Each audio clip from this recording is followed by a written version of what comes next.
한 주간 동안 평안하셨지요? 예, 또 오늘도 하나님의 은혜를 간절히 간구하며 우리 함께 기도하겠습니다. 사랑하는 주님, 하나님 앞에 참 평안을 얻었노라 고백하는 우리 찬양대회의 귀한 고백을 우리 입에 또 우리 모두의 심령에 두신 하나님 앞에 감사와 영광을 올려드립니다. 하나님, 이 세상에 잠깐의 평안, 또 우리를 속이는 평안이 아니라 하나님께서 우리에게 주시는 참 평강과 그 평안함이 우리 안에 있음을, 우리의 삶의 곳곳에 스며 있음을 고백하며 하나님 앞에 올려드린 우리의 모든 고백, 우리 주님이 기뻐 받아주시고 더욱 하나님의 큰 평안으로 우리를 덮어 주시옵소서. 하나님, 이 세상에 잠깐의 기쁨에 만족하는 자가 아니요 하나님이 주시는 참 기쁨을 향하여 나아가는 우리 모두가 되게 하여 주셔서 이 시간 말씀 앞에 서는 우리의 심령을 오직 우리 주님의 성령으로 새롭게 하여 주시고 우리의 모든 것, 우리의 모든 삶, 우리의 모든 영혼, 우리의 모든 생각까지 우리의 모든 몸에 이르기까지 우리 주님 새롭게 하여 주시옵소서. 감사하며 우리 구주 예수님의 이름으로 기도드립니다. 아멘.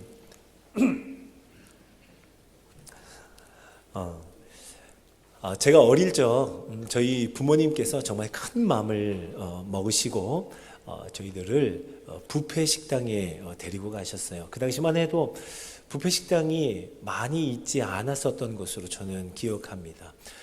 정말 큰 마음 먹고 저희들은 이제 처음 가보는 거라 부모님이 설명해 주셨어요. 너희 가면 이러하니 너희는 먹고 싶은 것을 먹고 싶은 만큼 마음껏 먹으라고 이렇게 단단히 저희에게 일러놓고 뷔페 식당에 갔습니다. 쫙 들어서니까요, 바로 보이는 것이 제가 좋아하는 식혜가 보였어요. 그래서 큰 사발로 5그릇, 식혜만 5그릇을 제가 먹고 배가 다 차버렸어요. 저희 어머니가 그것을 보시고 너무 속상하셔서 저를 얼마나 많이 꾸중하셨는지 몰라요. 어머니가 이 모든 것을 마음껏 먹을 수 있도록 모든 값을 다 지불하셨는데 제가 식혜 5그릇 먹고 배가 찼다 하니 얼마나 속상하셨겠어요? 사실 그때만 해도요, 아니 먹고 싶은 것을 먹고 싶은 만큼 먹으라고 해서 그건 먹었거든요. 그런데 그렇게 속상해 하시면서 꾸중하시는 것이 이해가 잘 되지 않았었습니다. 자, 그런데 나중에서야 시간이 좀 지나서 저도 그 부모님의 마음, 그 어머니의 마음을 이해하게 되었어요. 한 10여 년 전의 일이었습니다.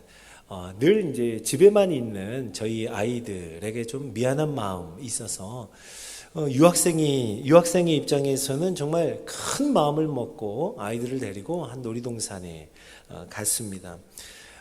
주유비 한 번 없어서 힘들어할 때였으니 그 먼 곳에 있는 놀이동산에 가는 것이 참 쉬운 일이 아니었어요. 큰 부담이었습니다. 그런데요, 그렇게 우여곡절 끝에 그곳에 가서 이제 티켓을 사고 들어갔습니다. 자, 들어가자마자 딱 그 입구 옆에 모래놀이 하는 그 모래놀이터가 있었어요. 그리고 그 안에는 모래놀이를 할 수 있는 여러 장난감들이, 다양한 장난감들이 있었습니다. 저희 둘째 아이가요, 그것을 보고 너무 좋아서 당장에 뛰어 들어가서 거기서 노는 거예요. 그래서 한참을 놀도록 기다렸습니다. 그리고 이제 다른 데 가서 볼 거 많으니까 또 탈 거 많으니까 한번 가보자. 싫다는 거예요. 자기는 여기서만 놀겠다는 거예요. 여기면 충분하다는 거예요. 들어 누워서 떼를 쓰는데요, 제 마음이 얼마나 안타깝고 속상한지요. 지금 우리가 지금 손에 쥐고 있는 이 표만 있으면 여기 있는 모든 놀이기구, 모든 동물들을 다 보고 누릴 수 있는데, 모든 쇼를, 참 신기한 쇼가 많았는데 그거 다 볼 수 있는데, 이 표를 사기 위해서 내가 어떻게 얼만큼 준비를 했는데, 얼마나 절약하고 여기까지 힘써서 왔는데 라는 생각이 안타까운 거예요. 단지 여러분, 이건 돈이 아까워서만은 아니었습니다.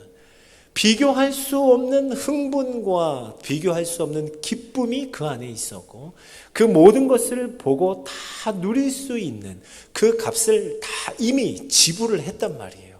그 값을 다 지불했는데 아이들이 그 모든 것을 보면서 즐거워하고 기뻐할 것을 기대했는데 아이들이 그렇게 즐겁게 해주고 싶었는데 고작 그 모래놀이터에 만족해 버리는 그것이 제 마음에 너무 속상하고 안타까웠어요.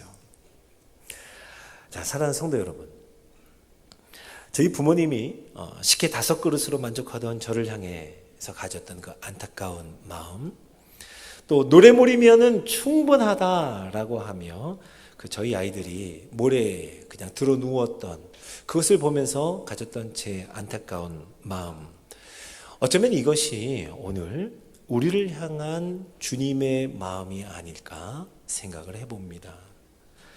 존 파이퍼 목사님은 그의 저서인 하나님을 기뻐하라 라고 하는 책에서 크리스찬의 문제는 이것이 문제입니다 라고 말하기를 이렇게 기록했어요.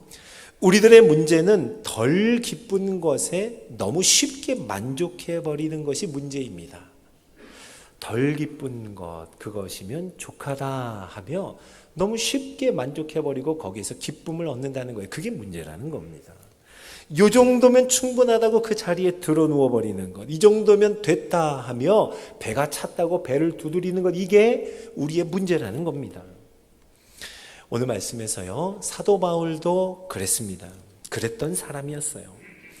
오늘 함께 7절부터 읽었는데요, 바로 그 앞에 보면 5절과 6절에 사도 바울은 자신이 이전에 이것으로 인하여 나는 기뻐했습니다, 이것 때문에 나는 만족하던 사람입니다 라고 말하기를 5절과 6절을 제가 한번 읽어보겠습니다.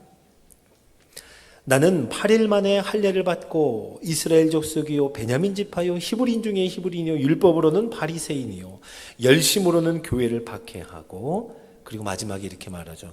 율법의 의로는 흠이 없는 자라.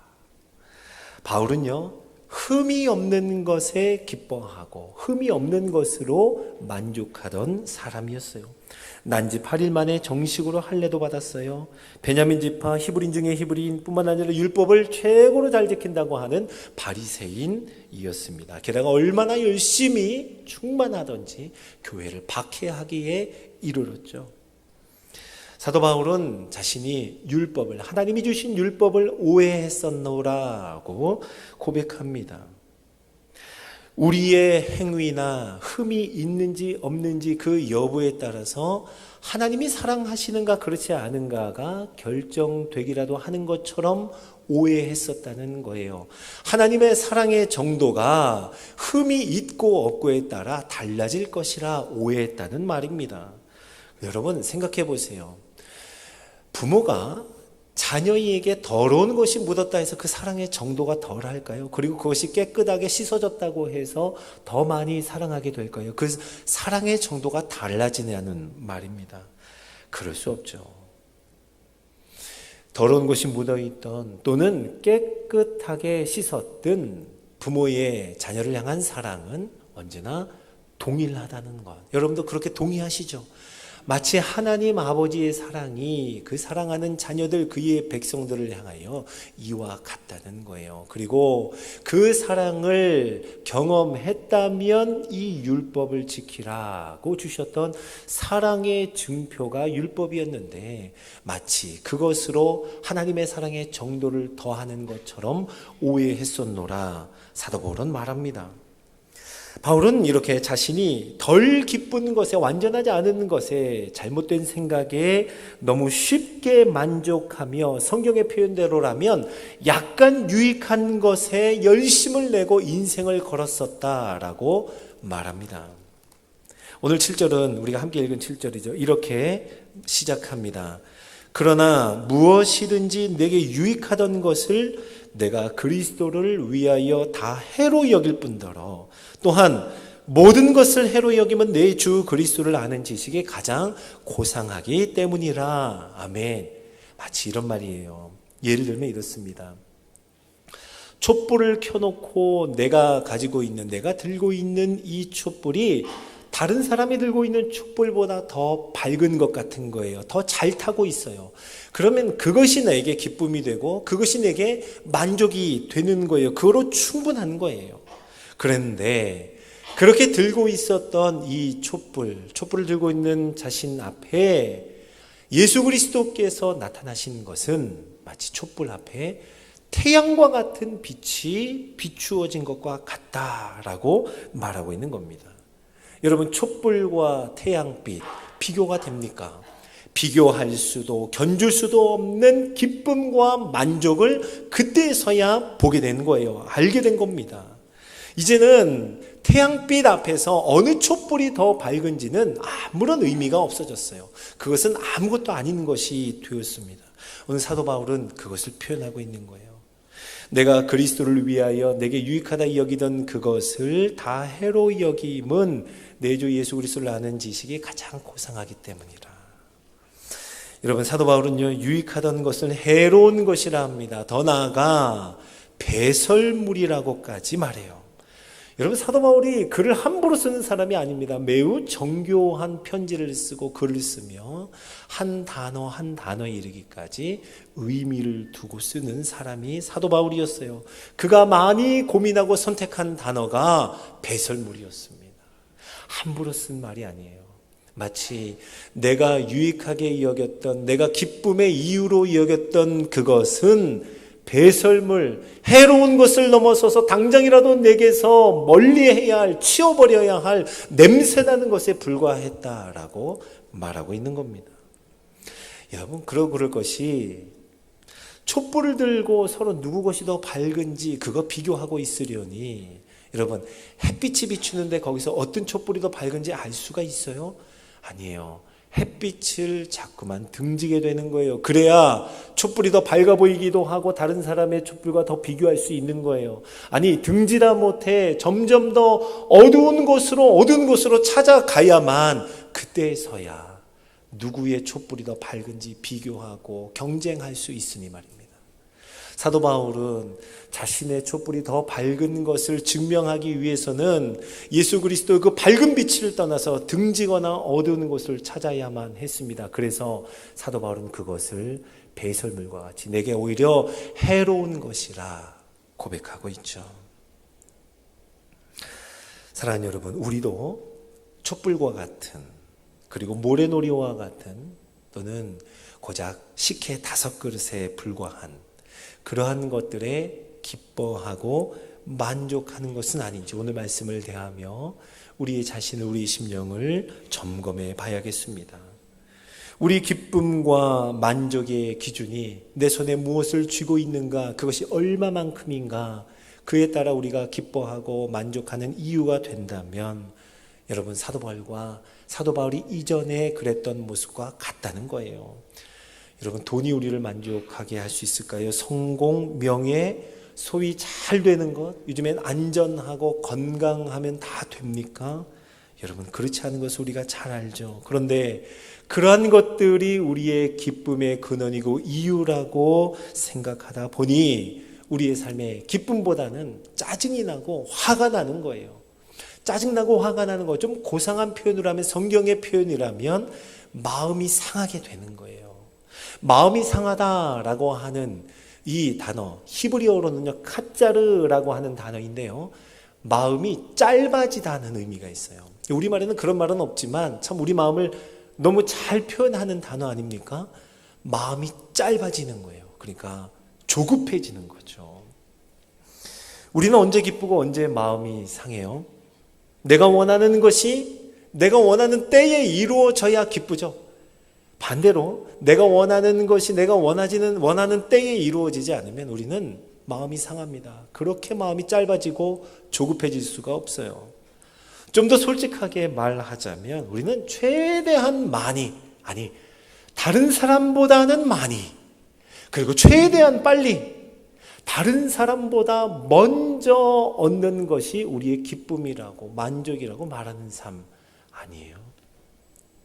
여러분, 그러한 것이 우리의 기쁨이었는데, 그런데 바울을 만나 주신 예수 그리스도께서 우리의 삶에 찾아와 주셔서 우리를 만나 주시고 우리의 심령을 열어 주셨습니다. 여러분, 아멘 하실 수 있기를 바랍니다. 촛불만을 들고 그거 서로 무엇이 밝은지, 누구 것이 더 밝은지 비교하며 경쟁하며 전전긍긍하며 여전히 마음이 상하고 마음이 짧아진 채로 살던 우리에게, 바울에게 태양과 같은 빛을 비춰주신 예수 그리스도의 은혜로 말미암아 우리의 삶에도 더 이상 촛불의 밝기가 중요한 것이 아닌 것이 되었습니다. 밝은 빛을 우리의 삶에 비춰주셨습니다. 이제 바울의 기쁨이 달라졌어요. 얻으려고 하는 것이 달라졌습니다.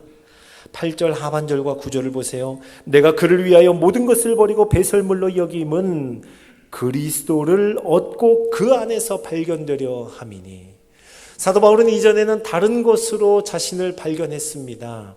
다른 사람보다 더 많이 가진 것으로, 더 흠이 없는 것으로 자신을 발견했어요. 그런데 이제는 바울은 그리스도를 얻고 그리스도 안에서 나 자신이 발견되기를 원합니다 라고 고백해요. 바울은 자신의 삶을 다 버리는 삶, 싹 다 비워버리는 삶 이렇게 말하지 않습니다. 오히려 그 누구와도 견줄 수 없는 예수님을 얻는 삶이라고 해요. 예수님을 얻되 비교할 수 없는 예수 그리스도로 가득 채워지는 삶. 다른 어떤 것도 내 안에 자리 잡지 못하도록 오직 예수님으로 꽉 찬 삶을 이야기합니다. 사도 바울에게 일어난 이 은혜의 역사가 저와 여러분에게도 일어난 줄로 믿으시기 바랍니다. 이것을 정말 잘 표현해주고 설명해주는 성경이 마태복음 13장에 예수님이 말씀하신 천국이 이와 같다라고 하는 말씀이에요. 마태복음 13장 44절을 제가 한번 읽어보겠습니다. 천국은 마치 밭에 감추인 보화와 같으니 사람이 이를 발견한 후 숨겨두고 기뻐하며 돌아가서 자기의 소유를 다 팔아 그 밭을 사느니라. 아멘. 예수 그리스도께서 천국이 마치 이와 같다라고 하며 어느 소작, 농부의 비유를 들었습니다. 자기 소유의 밭은 아니었어요. 그죠? 하루하루 그 밭에서 일하면서 그 소득을 얻어서 사는 사람이었습니다. 이 사람이 어느 날은 일하다가 뭔가 발견을 했는데 여러분이 값진 보화였어요. 그 사람이 서둘러 덮어놓습니다. 그리고서는 집으로 기뻐하며 돌아갔다라고 말해요. 기뻐하며 돌아가는데 돌아가서 한 일은 자신의 소유를 다 팔아버린 거예요. 자신이 가지고 있던 모든 것을 다 없애버린 겁니다. 여러분, 자기에게 있는 모든 것을 다 팔아버린 생각으로 기뻐하는 것 이해가 되십니까? 자신에 있는 모든 것을 다 비워버리는 것, 그 생각하면서 기뻐하며 돌아가는 사람, 이것이 이해가 되세요? 여러분, 이것은 비교할 수 없는, 자신이 가지고 있던 그 어떤 것과도 비교할 수 없는 보화를, 값진 보화를 얻는 사람의 기쁨이었고 그 생각으로 가득한 사람의 모습이었습니다. 이미 그 값진 보화는 그의 모든 생각과 마음과 감정과 그의 삶을 송두리째 다 채워버렸던 것입니다. 계속 이어서 마태복음 13장 45절 46절은 또 하나의 비유를 들려줘요. 또 천국은 마치 좋은 진주를 구하는 장사와 같으니 극히 값진 진주 하나를 발견함에 가서 자기의 소유를 다 팔아 그 진주를 사느니라. 여러분, 진주 장사, 보석 장사였던 것 같아요. 얼마나 많은 보석을 가지고 있었겠어요? 소유했겠습니까? 그런데 극히 값진 진주 하나를 발견하자 자신이 가지고 있던 모든 그 값진 보화들을 다 팔아버렸습니다. 없애버렸어요. 그리고서는 그 값진 진주를 샀다고 합니다. 여러분, 우리는 이 사람을 보고 모든 것을 잃은 사람이라고 말합니까? 아니면 값진 진주를 얻은 사람이라고 합니까? 맞아요. 이 사람은 값진 진주를 얻은 사람입니다 라고 우리는 말합니다. 마치 천국이 이와 같다는 거예요. 하나님이 우리에게 주시는 기쁨이라고 하는 것이 이와 같다는 말입니다. 사도 바울은 이러한 설레임과 감출 수 없는 흥분을 가지고 억지로가 아니라 뭔가 눈물을 흘리면서 포기해야만 하는 그런 감정으로가 아니라 오히려 즐거운 마음으로 기꺼이 앞에 있는 표대를 향하여 하나님께서 자신을 부르신 그 부르심의 상을 향하여 이 세상이 줄 수 없는 참된 기쁨을 향하여 달려가노라 라고 오늘 말씀은 고백하고 있습니다. 물론 이렇게 하기 위해서는 사도 바울에게 고난이 있겠죠. 돈이 없어서 불편할 수 있습니다. 명예가 없어 무시당할 수 있어요. 전혀 안전하지 않은 곳에 가야만 하는 부르심과 인도하심의 현장이 있을 것입니다. 모두가 조롱하는 길을 감내하며 걸어가야만 하는 때가 있을 거예요. 그러나 그럼에도 불구하고 비교할 수 없는 기쁨, 그 부르심의 상, 그 표대를 향하여 나는 달려갑니다. 그것이 내 참 기쁨의 근원이고 만족의 이유이기 때문입니다. 이렇게 고백하고 있는 사도 바울의 고백이 저와 여러분의 고백이 되기를 예수님의 이름으로 축원합니다. 맥스 루케이도라고 하는 기독교 작가예요. 이 작가가 책을 예수님처럼이라는 제목의 책을 썼는데요. 그 안에 보면 이런 내용이 있어요. 히브리서 12장 1절에서 2절을 인용하며 이렇게 기록합니다. 제가 먼저 성경 말씀 히브리서 12장 1절 2절을 읽어볼게요.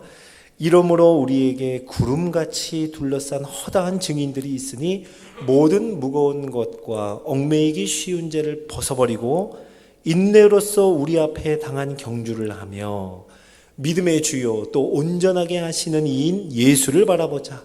그는 그 앞에 있는 기쁨을 위하여 십자가를 참으사 부끄러움을 개의치 아니하시더니 하나님 보좌 우편에 앉으셨느니라.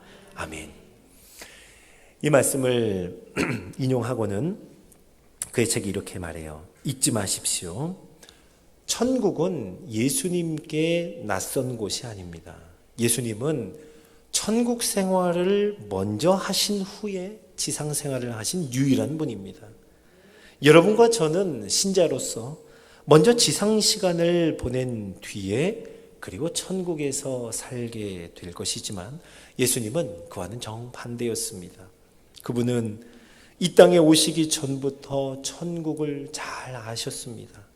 그래서 돌아가면 자신을 기다리고 있을 것이 무엇인지 아셨습니다. 하늘에서 무엇이 기다리고 있는지 아셨기에 이 땅의 부끄러움과 이 땅의 고난과 십자가를 견디실 수 있었던 것입니다.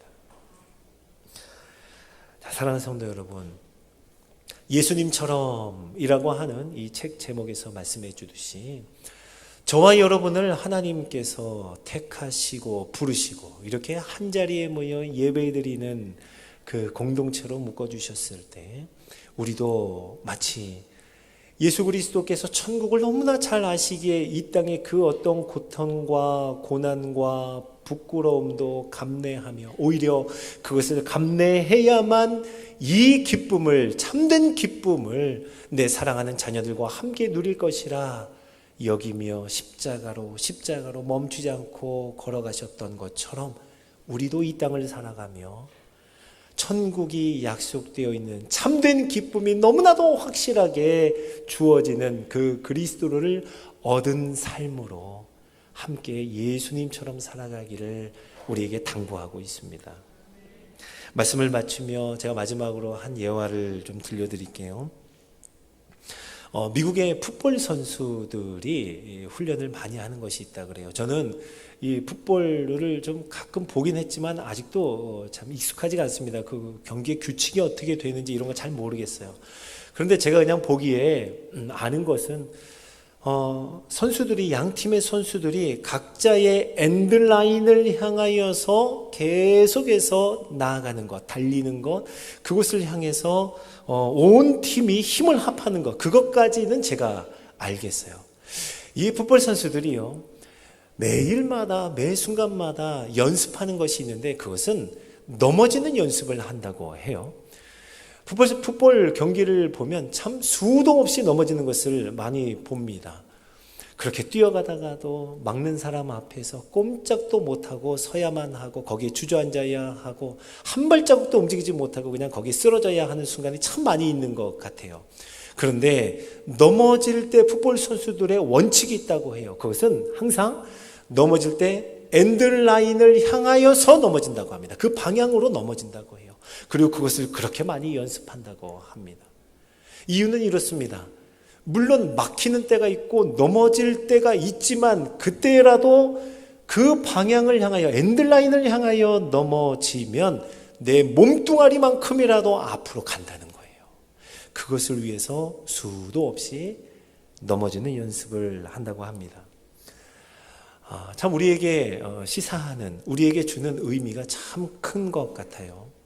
우리도 이 땅을 살아가며 수도 없이 넘어질 수밖에 없는 상황, 그 형편에 처하게 됩니다. 우리도 꼼짝도 못하고 한 발자국도 뗄 수 없어서 그저 그 자리에 주저앉고 싶을 때, 아니 주저앉아야만 하는 때가 많이 있습니다. 그때라도 우리가 넘어질 때, 넘어질 수밖에 없을 때, 그때 참된 기쁨을 향하여, 오늘 사도 바울이 고백하고 있는 것처럼 표대를 향하여, 우리를 부르신 그 부르심의 상을 향하여 넘어지고 또 우리 몸뚱아리만큼이라도 그 기쁨을 향하여 나아가는 저와 여러분 되기를 간절히 소원합니다. 우리 반월교회를 생각할 때 여러분, 풋볼 경기를 보면 넘어졌는데도 찡그리거나 이렇게 화를 내지 않고 오히려 넘어져서 그만큼 더 엔드라인을 향하여 간 것에 대해서 서로 기뻐하며, 넘어져 있는 사람을 격려하며 환호하며 그 사람의 손을 붙잡고 이렇게 세워주는 모습을 보게 됩니다. 저는 반월교회가 그런 모습이 되었으면 좋겠어요. 넘어질 수밖에 없는 형편이지만 어려움이 있겠죠. 고난이 왜 없겠어요. 그러나 그때마다 서로 기뻐하며 환호하며, 우리는 넘어져도 엔드라인을 향하여서 넘어졌노라, 기쁨을 향하여 넘어졌고 표대를 향하여 넘어졌고 부르심의 상을 향하여 넘어졌노라, 서로 환호하며 박수를 치며 서로 손에 손을 맞대고 일으켜 세워주며 격려하는 반월교회, 그런 믿음의 공동체가 되기를 예수님의 이름으로 축원합니다. 우리 같이 한번 오늘 말씀을 기억하면서 찬양을 좀 하나 했으면 해요. 오직 주의 사랑에 매여라는 찬양, 가사가 준비되었으니까요, 함께 이 고백을, 우리 말씀을 기억하며 하나님 앞에 올려드리겠습니다.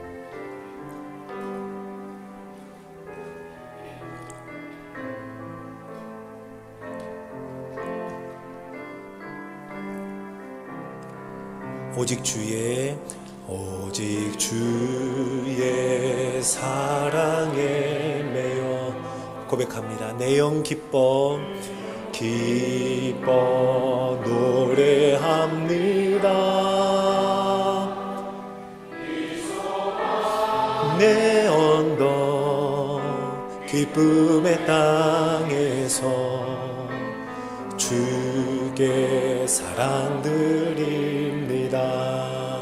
오직 주의 임재 안에 갇혀, 주의 임재 안에 갇혀 내 영 기뻐 찬양합니다.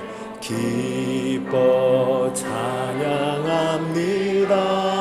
이 소명의 언덕, 이 소명의 언덕, 거룩한 땅에서 주께 경배드립니다.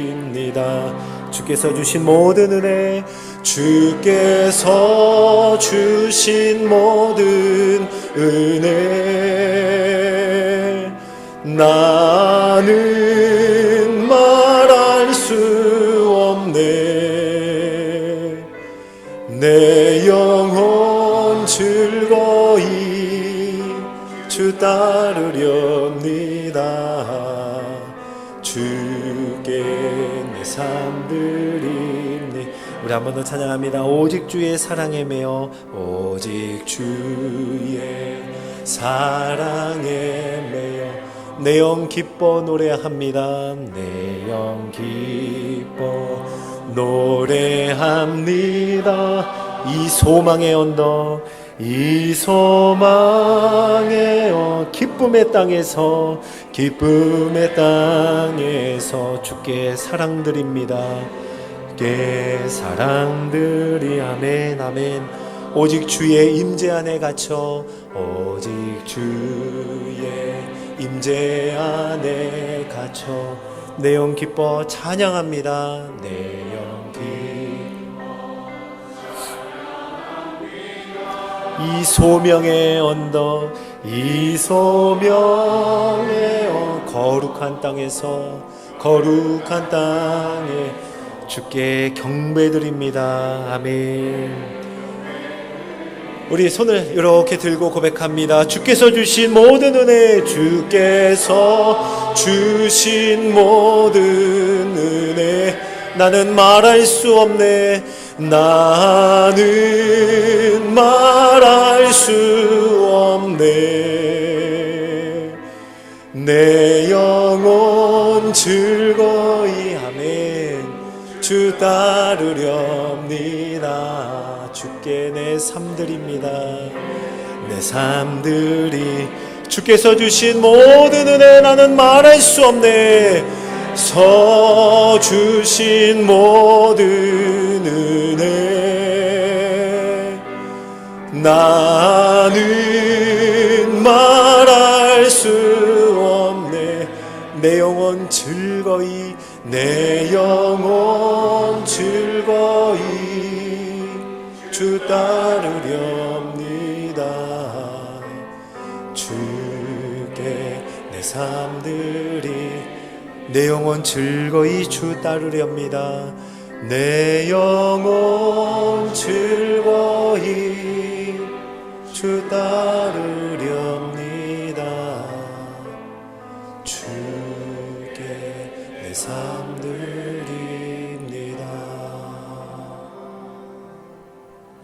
아멘. 제가 기도하겠습니다. 사랑하는 주님, 우리 매일의 삶에 이 세상에 줄 수 없는 참된 기쁨, 그 기쁨 주신 주의 사랑에 단단히 매여 살아가는 우리 모두가 되게 하여 주옵소서. 하나님이 언제나 우리와 함께 하시는 참 기쁨의 근원 되시는 우리 주님과 동행하여 그 임재 안에 갇혀서 살아가는 우리의 심령, 우리의 삶이 되게 하여 주시옵소서. 하나님 아버지, 그래서 우리가 걸어가는 발걸음을 내딛는 모든 땅마다, 우리가 서 있는 곳곳마다 그 순간이 소망의 언덕이 되게 하여 주시고, 기쁨의 땅이 되게 하여 주시고, 우리를 부르신 소명의 언덕이 되게 하여 주시고, 거룩한 땅이 되게 하여 주시옵소서. 그래서 다만 하나님 앞에 날마다 고백하는 것, 주께서 주신 모든 은혜를 우리의 말로 다 표현할 수가 없습니다. 하나님이 나의 기쁨입니다. 나는 즐거운 마음으로, 기쁜 마음으로 하나님을 따르겠습니다. 주님 따라갑니다. 이 고백으로 가득한 우리의 삶, 온 공동체의 고백 되게 하여 주시옵소서. 하나님 아버지, 지나간 모든 시간 속에 헛된 것을, 제한적인 것을, 이 세상에 속한 것을 우리 기쁨의 이유, 만족의 근거로 삼았던 것 불쌍히 여기고 긍휼히 여겨 주셔서 용서하여 주시고 우리의 심령, 우리의 삶을 새롭게 하여 주시옵소서. 이제 표대를 향하여, 우리에게 두신 참된 기쁨을 향하여, 우리를 부르신 부름의 상을 위하여 그 향하여 달려가는 우리의 모든 발걸음, 그 멈추지 않는 달려감 되게 하여 주시옵소서. 감사하며 우리 구주 예수님의 이름으로 기도드립니다. 아멘.